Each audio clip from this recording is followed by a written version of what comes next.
Au commencement était Dieu.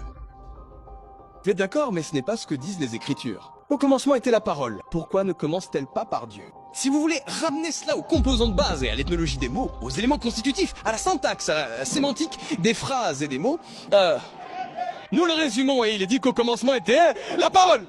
En d'autres termes, tout ce que vous voyez comme Dieu est un objet d'adoration. Dieu peut être Dieu sans que personne ne crée un environnement pour l'adorer. Le code de l'entité. Donc Dieu ne peut pas commencer en tant que Dieu, parce que personne n'a créé pour l'appeler Dieu.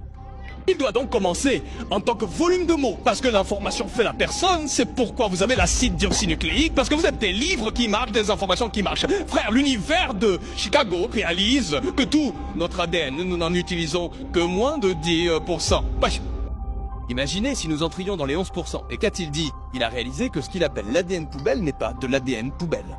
C'est une compilation de toutes les informations et données de votre arrière-grand-père et de votre père. Et ainsi les 90% peuvent filtrer et siroter dans les 10%. Et nous appelons cela le cas générationnel. J'aimerais pouvoir parler à quelqu'un. Ainsi, lorsque vous recevez le Christ, vous mettez un blocage, un bloc, afin que la nuit ne filtre pas dans les 10%. Mais ce n'est pas de cela que je parle. Dieu a donc l'acide nucléique en ruban dioxy. Mais le problème est qu'il commence son information, mais Dieu n'a pas de commencement. Parce que sur cette terre, par définition, l'entité divine appelée Dieu est le créateur non créé de l'univers. Parce que s'il devient créé, il devient une boucle. Donc pas de commencement, pas de commencement. Mais Dieu est dans un environnement sans commencement. Un environnement avec un commencement est le seul endroit où nous avons besoin que quelque chose vienne de quelque chose. Mais Dieu vit en dehors du temps. Il a commencé le commencement. Il est donc en dehors du commencement. Là où il est, il peut exister par lui-même. Et il n'y a pas de problème dans cet environnement. Le problème ne survient que lorsque vous donnez naissance à votre enfant et que vous demandez d'où vient Dieu. D'un endroit d'où il n'a pas besoin de venir. Au commencement était la parole, et la parole était avec Dieu.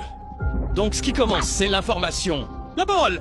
Et quand la parole commence, ce n'est pas Dieu, parce qu'elle n'a personne pour l'adorer. Donc la parole a ensuite créé une famille, et la famille a regardé en arrière et a dit waouh, waouh, l'adoration n'a pas été commandée. C'est pourquoi la Bible dit qu'il recherche ceux qui l'adorent, en vérité et en esprit. Bon, parce que l'adoration est automatique. C'est une surprise. C'est un facteur de choc. Oh mon Dieu, Dieu peut faire des choses. Oh waouh, c'est ça l'adoration. Et les anges crient Saint, Saint, Saint. Ce n'est pas un cri d'honneur ou de respect. C'est un choc. Ils regardent Dieu, Saint, Saint. Tous disent Saint. Ils sont continuellement choqués par les changements de visage de Dieu, son éclat et sa splendeur. Et au moment où il crée les anges et l'armée du ciel, maintenant il est appelé Dieu. Parce que quand ils regardent, ils adorent. Ils adorent